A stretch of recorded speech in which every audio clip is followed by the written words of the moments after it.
Sejam bem-vindos à videoaula do programa Linhas do Conhecimento. Proposta Embaixadores do Futuro. Vou me apresentar, meu nome é professora Cristiane. Está tudo bem com vocês? Espero que sim. Estão se cuidando? E eu preciso te fazer uma pergunta. Estão se cuidando, lavando as mãos? Essas medidas são super importantes nos dias de hoje. São medidas de higiene necessárias. Para isso, você aí na sua casa vai lavar as suas mãos e eu aqui vou passar álcool em gel nas minhas. Para isso eu vou te dar um tempinho.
Agora que você já realizou o processo de higiene corretamente, eu vou te dar um tempinho para que você possa copiar as informações sobre a nossa videoaula. Mas para isso eu vou deixar a tela acionada para que vocês possam registrar aí no material de vocês.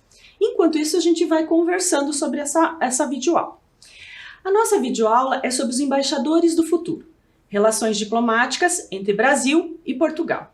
E para isso eu preciso te fazer uma pergunta. O que é diplomacia? Diplomacia é a ciência, a arte das práticas das relações internacionais entre estados e países.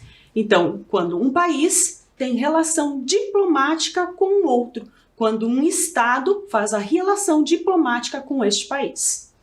O país que nós iremos estudar é Portugal. Para isso, a gente vai conhecer um pouquinho sobre os dados deste país e qual é a influência dele no nosso país, Brasil. Portugal é um país localizado na Europa. Então, está no continente europeu.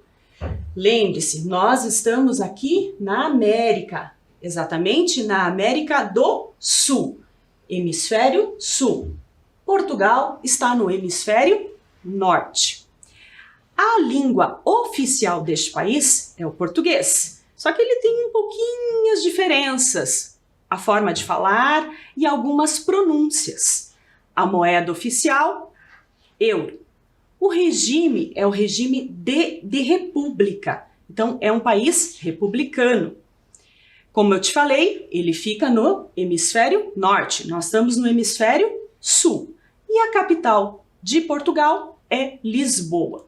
Podemos perceber neste recorte do mapa em que Portugal está no hemisfério norte, na Europa. O Brasil no hemisfério sul, na América do Sul.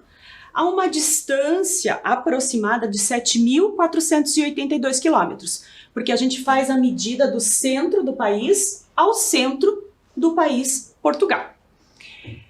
Portugal possui uma área de 92.152 quilômetros quadrados.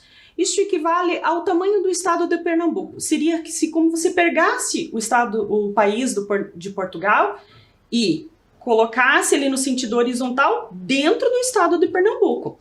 E ainda sobra um pedacinho. Então, Portugal é considerado um país de tamanho médio.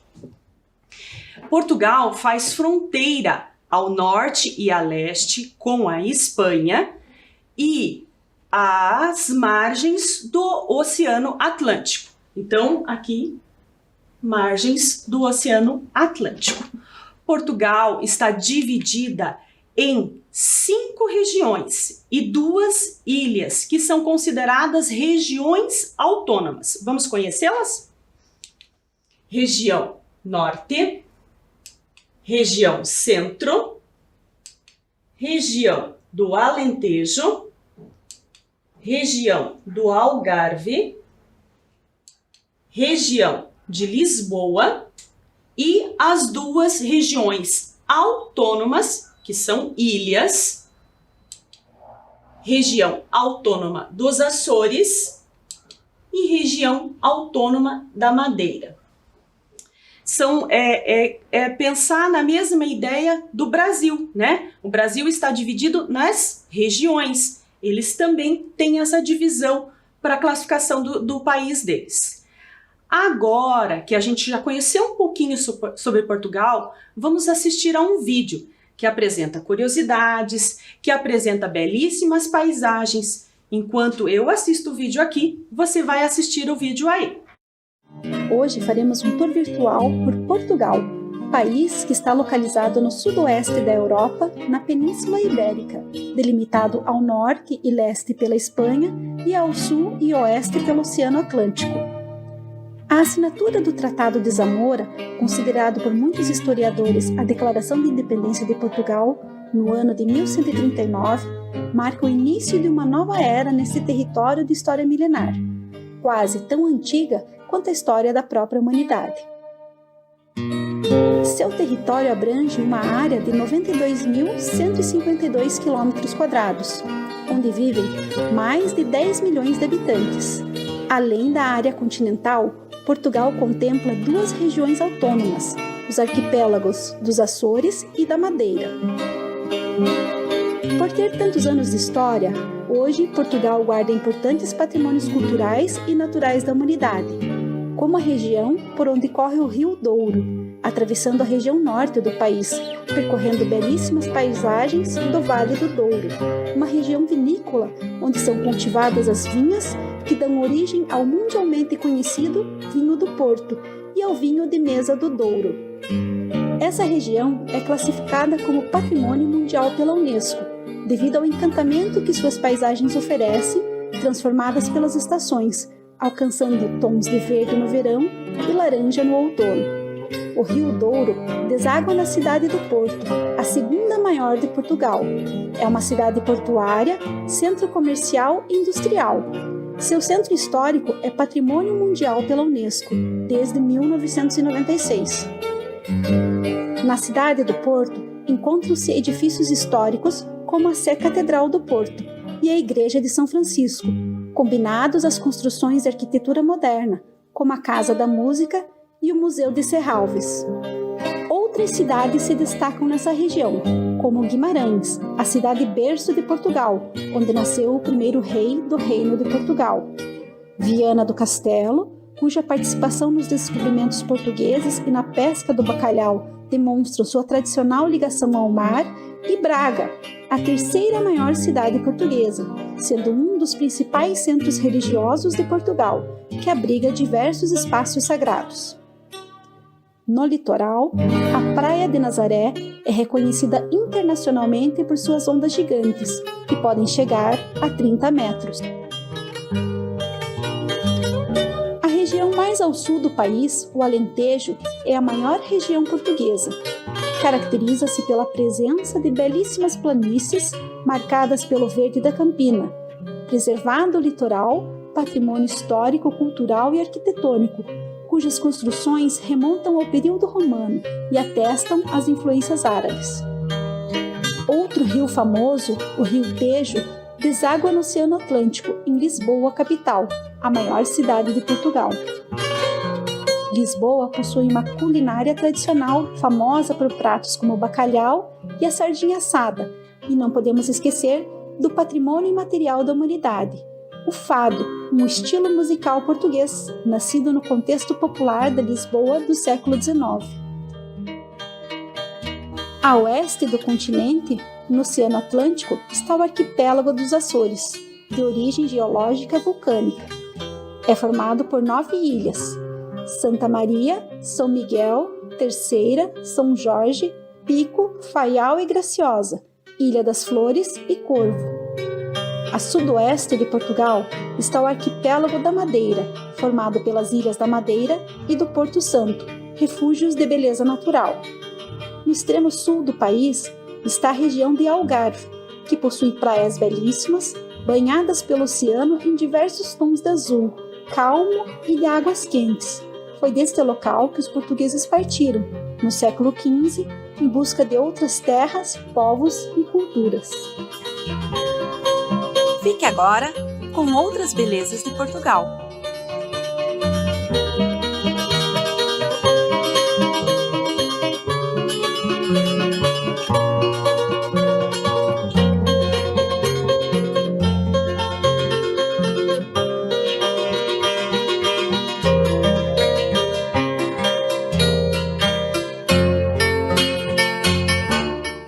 Observaram nesse vídeo quantas curiosidades, quantos aspectos históricos, culturais deste país?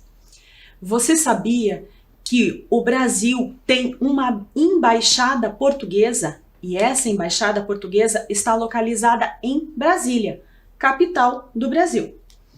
Brasília é a capital que foi inaugurada em 1960. Ela foi planejada e idealizada com uma arquitetura moderna e inovadora pelo arquiteto Oscar Niemeyer. E ela foi disposta num formato de avião. Então, ele planejou ela em um formato de avião. Conheça alguns pontos turísticos da capital Brasília. Aqui eu vou te apresentar algumas imagens que mostram este espaço, que mostram Brasília. A Embaixada de Portugal, ela fica próxima à Esplanada dos Ministérios. Então, ela fica muito próxima ali da região da Esplanada. A Embaixada é uma obra de 1978, idealizada pelo arquiteto português Raul Chorão Ramalho. Este arquiteto de grande renome idealizou, planejou a obra da Embaixada.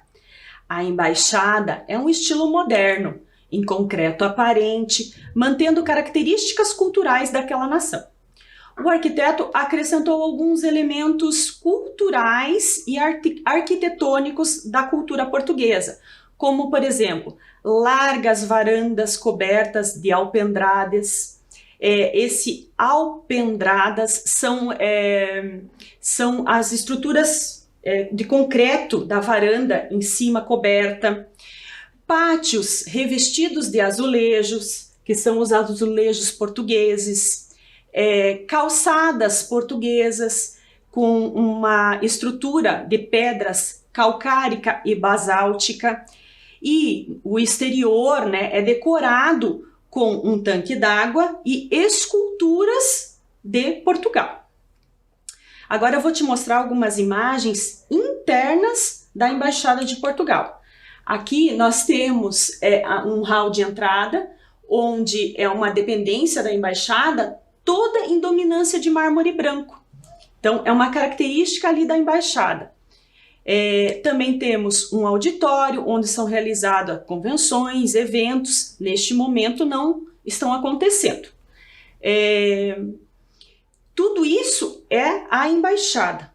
Mas, eu fiquei me perguntando, você sabe qual a diferença entre Embaixada e consulado? Embaixada representa o país mediante ações políticas. Então, as ações políticas. O consulado representa o cidadão em território estrangeiro. Então, o português que mora no país, que mora aqui no Brasil, é o consulado que o representa, que o auxilia em documentação, em materiais que servem de subsídio para este português que está numa outra nação.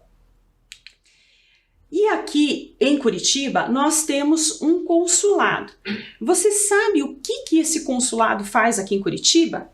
Ele presta apoio consular às comunidades portuguesas residentes na jurisdição. Então ele presta apoio aos portugueses que moram aqui na região. Então, no caso, Curitiba, o estado do Paraná e Santa Catarina. Então, o consulado de Curitiba, ele presta auxílio para o Paraná e para Santa Catarina. Então, ele apoia os cidadãos, né, em diferentes assuntos. Emissão de documentos, emissão de vistos, representatividade a nível de cultura e economia. Então, o consulado de Curitiba faz esta ponte aqui. A cônsul de Curitiba se chama Suzana Isabel Alves da Silva. Ela é uma vice-cônsul. Ela está em Curitiba desde abril de 2019. Então, ela é a representante portuguesa no consulado em Curitiba. Já na embaixada, nós temos o embaixador Luiz Faro Ramos. Ele é a autoridade máxima da embaixada.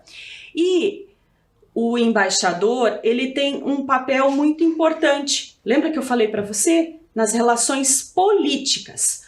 O embaixador Luiz Faro Ramos nasceu em Lisboa. Ele se formou em Direito pela Universidade de Lisboa e ele tem uma carreira diplomática que começou em 1987. E ele começou na embaixada em Atenas. Então, ele passou por vários momentos da carreira diplomática dele em vários setores da diplomacia. Então, ele transitou por vários momentos diplomáticos durante a carreira dele, até se tornar um embaixador aqui no Brasil, o embaixador de Portugal. Você sabia que Curitiba tem um bosque que presta a homenagem à cultura portuguesa e à imigração lusitana? Este bosque se chama Bosque de Portugal. O Bosque de Portugal foi criado em 1994, no Jardim Social. Então, ele é um bosque que tem o objetivo de preservar a mata ciliar do rio Tarumã. Então, lembram lá das aulas de geografia? Mata ciliar. Então, tem o rio, ele preserva, ele mantém toda a proteção do rio. Então, a área verde ali, ela tem o objetivo de preservar o rio Tarumã. O destaque deste bosque são os versos da língua portuguesa. É uma homenagem aos poetas lusitanos, que se encontram nos totens. Então, nesses totens, ao longo do bosque, encontramos vários versos dos portugueses, de poetas portugueses ali.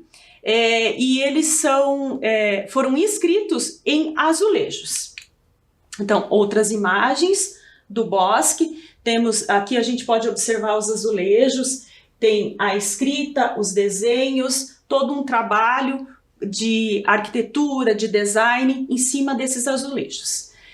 É inegável perceber que Portugal teve grande influência na cultura, no idioma, nos costumes, nas tradições aqui no Brasil. Então a gente pode perceber como essa influência de Portugal. Primeiro, na nossa língua, na língua portuguesa. Mesmo sendo diferente da originária da língua de Portugal, mas nós temos traços muito marcantes da língua portuguesa. Depois, no carnaval, na festa junina, que antigamente se chamavam joaninas, em homenagem a São João.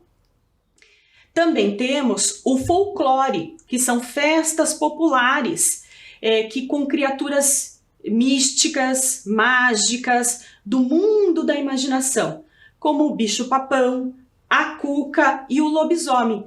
Nossa, interessante saber que esses seres mágicos, místicos, vieram da cultura portuguesa.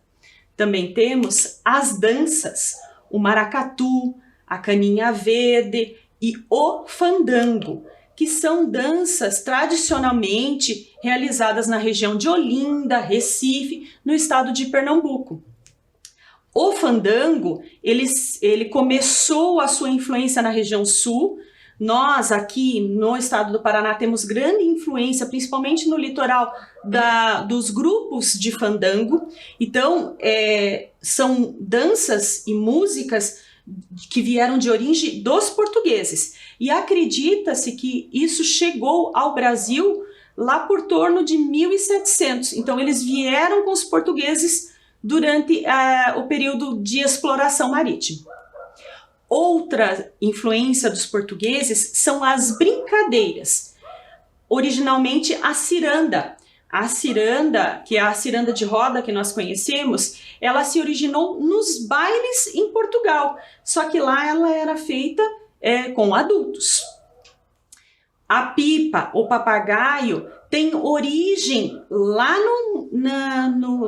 com os árabes, mas foram os portugueses que trouxeram ela para o Brasil. Então, surgiu com os árabes e quem trouxe para nós foi os portugueses. E foi por torno do século XVI. Outra atividade que também, brincadeira e jogos, que surgiu com os portugueses foram as amarelinhas, o brincar de amarelinha, o pular amarelinha. E também temos a bolinha de gude, os jogos de saquinho, o peão, entre outros. Então, isso tudo são influência do povo português aqui no Brasil. Também temos influências nos instrumentos musicais. A viola portuguesa, ela foi uma cópia, uma inspiração para a viola caipira. Só que você pensa assim, professora, mas a viola portuguesa foi Portugal que criou? Foi os portugueses que criaram? Não. Eles se inspiraram lá nos árabes, lá nos persas árabes. Então, eles se inspiraram no alaúde, formaram a viola portuguesa e nós, aqui, a viola caipira.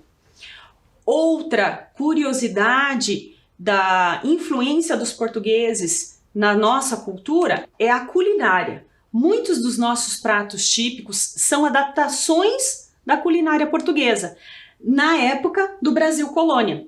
Então, eu vou mostrar algumas e você vai fazer assim, professora, mas isso aí é dos africanos, isso veio lá da África. E eu vou te explicar o porquê que foi a combinação desses dois povos.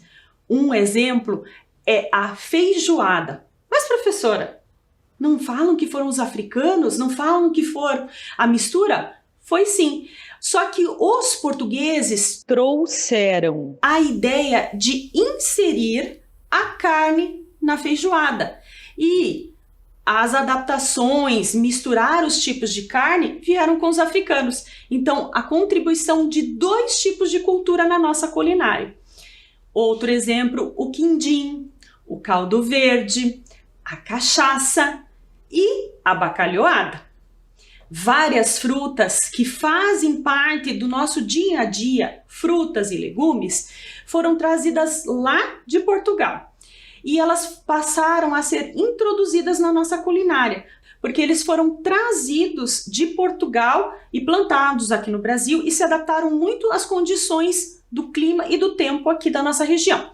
E elas foram introduzidas aos poucos na nossa comida, nos nossos hábitos, como por exemplo a fruta do conde, o coco, a manga, a couve, o pepino, alface, cebola e o alho, além dos condimentos e das ervas. Tudo isso foi trazido pelos portugueses aqui para o nosso país.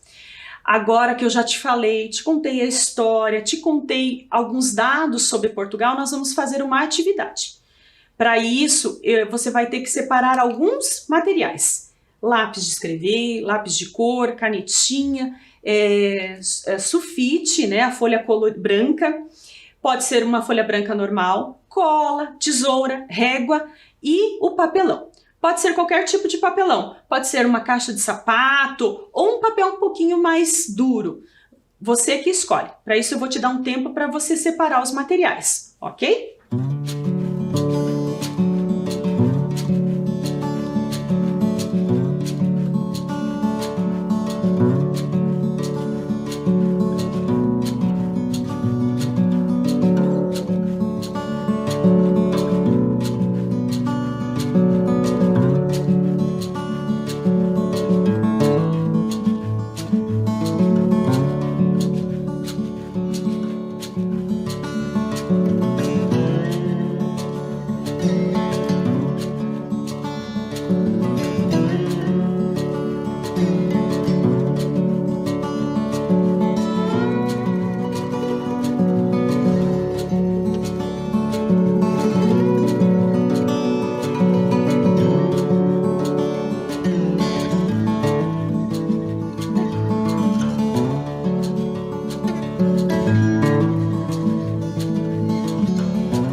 Então agora, como eu separei os materiais, vou usar o álcool em gel de novo para higienizar minhas mãos e nós vamos dar início à nossa atividade. A nossa atividade vai se inspirar nos azulejos portugueses. Então, a gente vai criar um azulejo português. A ideia é você confeccionar de acordo com a sua criatividade, de acordo com a sua personalidade. E saibam que algumas curiosidades sobre os azulejos portugueses. Sabe por que desses tons azul e um pouquinho às vezes amarelado? O tom azul veio da porcelana holandesa e veio das porcelanas lá do mundo árabe. Então eles queriam alguma coisa que inspirasse as porcelanas holandesas. E também conta a história que os azulejos portugueses, eles eram colocados em igrejas para contar uma história, principalmente quando haviam desenhos neles, né? Com o objetivo de passar a informação, transmitir a informação. Porque na época, muitas das pessoas não eram alfabetizadas, não sabiam ler, não sabiam escrever. Então, os azulejos portugueses, com os seus desenhos, com as suas imagens, contavam uma história. A palavra azulejo vem do termo árabe azeliji, que significa pedra polida. Remete à antiguidade e vem evoluindo de tempo em tempo. O azulejo português, por sua vez, data de épocas antigas e instalou-se aqui no Brasil graças à colonização do país. Então, ele veio trazido pelos portugueses aqui no Brasil. Então, agora a gente vai construir o nosso azulejo. Eu vou te mostrar. Aqui eu tenho um que eu construí pequenininho e aqui eu fiz um em sequência. Olha só, a mesma imagem, tá? Como que a gente faz isso, professora? Lembra que eu falei para você que eu precisava de um papelão? Então, assim, eu vou utilizar o papelão. Eu peguei uma tampa de caixa. Eu fiz a medida 15 por 15, pode ser 14 por 14, tá? E eu vou cortar esse papelão. Professora, mas por que você vai utilizar o papelão? Eu vou utilizar para dar um aspecto mais durinho e para dar um aspecto de relevo, um pouquinho mais levantado, tá? Aí, depois que eu cortei a minha caixa de papelão, tá? Eu vou desenhar o meu azulejo. Como que eu vou desenhar um azulejo? Mesma história. Pego o meu papel do tamanho 15 por 15, eu cortei 15 por 15 e vou desenhar. Eu utilizei, gente, canetinhas, tá? Porque a canetinha vai te dar um aspecto com mais realce, mas você pode usar o lápis de cor também, não tem problema. E eu vou utilizar as cores, os tons de azul e o tom de amarelo. Sabe por que o amarelo? O amarelo significa riqueza, significa que era algo enaltecido. Então, eu vou fazer o meu desenho. Então, você pode criar, não tem uma definição, não tem um jeito. Professora, eu preciso fazer com quadradinhos, eu preciso fazer... Você se cria o seu. Pode observar nas imagens que eles utilizam redondos, pontas. Você pode ir imaginando e criando o seu. Tá? Eu vou fazer com umas claves e você vai criando a sua ideia. Umas pontas, uns triângulos e vai dando um formato ao seu azulejo. Utilize... mas eu posso utilizar outros tons? Pode.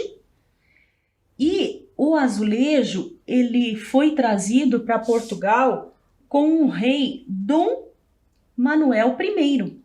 Então, Dom Manuel I, em uma visita à Espanha, ele viu os azulejos, achou lindo, achou super interessante E ele falou assim, eu vou levar para Portugal, essa é a ideia.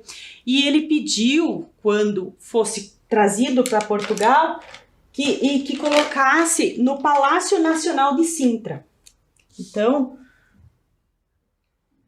foi a ideia de um rei que trouxe os azulejos para Portugal. E vocês sabiam que Portugal é a capital dos azulejos? É sim. Grandes criações de azulejos são feitas lá. E os azulejos também podem ser utilizados em vários ornamentos, decorações, enfeites e, como eu te falei, para contar uma história também. É muito interessante quando você estuda a história dos azulejos, você descobre várias coisas. E também eu aprendi com essa aula e com vocês que o azulejo, ele dava uma dinastia social, um empoderamento. No Brasil, os azulejos, eles tiveram forte influência, principalmente nas igrejas, no revestimento das fachadas, e muito era se utilizado para facilitar pelas condições climáticas, o país extremamente quente, o azulejo, aquela questão do frio, né? E pela questão da umidade, ele protege a parede da umidade. Então, olha só, meu azulejo está começando a ficar pronto. Professora, posso criar outras coisas? Pode, a imaginação é sua. E digamos que lá no seu grupo ou na sua família tenha alguém bem habilidoso que queira fazer um azulejo decorado. Pode. Quero fazer um azulejo contando uma história. Também pode. Esse é o azulejo que eu criei. Olha só. Então, e você pode pintar, pode acrescentar outras coisas. Também sabemos que os azulejos portugueses, eles tinham uma função pedagógica. Lembra que eu te falei? Contar uma história. Então, os azulejos desenhados, né? Os azulejos com um desenho, eles têm uma função pedagógica ao contar uma história. Aqui eu vou te mostrar outros espaços onde a gente pode encontrar o azulejo português. Na decoração, temos aqui, ó, um hall de entrada. Então, ali eles já utilizaram o azulejo português com algumas peças de porcelana, um quarto de bebê, o fundo todo com azulejo português, um banheiro. Aqui nós já temos, lembra que eu falei para você do azulejo que conta a história? Então, esse azulejo já é diferente, não é com símbolos, e sim com desenhos, tanto no revestimento em cima, na lateral, como aqui embaixo. Esse aqui é uma fachada em cima de uma bancada de cozinha. Então daí, ó, é um azulejo com sequência, desenhos. Então, a mesma ideia que eu utilizei aqui, a sequência dos desenhos. E essa aqui é a minha inspiração, a minha criação. O meu azulejo, o que eu criei. Então, os pontos, as marcações, os desenhos, foi minha criação. Esse vou deixar para vocês criarem. E aqui eu utilizei uma questão de flores, uma coisa de trigonometria, alguns quadrados, alguns retângulos, utilizando os tons azul escuro, azul claro, o amarelo, né? Professora, posso usar preto? Pode usar. E, como eu te falei, se aí com você, ou você for muito especialista nos desenhos, nas criações, você pode fazer um azulejo contando a história. Então, esse azulejo aqui, ó, ele conta a história de uma guerra, aí tem umas esculturas. Esse azulejo aqui é o das navegações, bem marcante do período português. Então, vocês viram como é interessante? Então, recapitulando, o material é simples, posso utilizar a folha sulfite ou uma folhinha mais dura, ou papelão. Se eu não tiver papelão, você pode utilizar com outro material, certo? Eu espero que vocês tenham gostado desta aula. Nós aprendemos sobre Portugal, sua história, sua influência no Brasil, como que eles influenciaram a arquitetura, como eles influenciaram a comida, como que eles influenciaram as danças, os nossos costumes e a maior influência deles, a língua portuguesa. Espero que vocês tenham gostado da aula de hoje. Fiquem com a gente, não percam as próximas aulas, pois os próximos conteúdos, as próximas propostas vão falar sobre outros países e até a próxima. Tchau!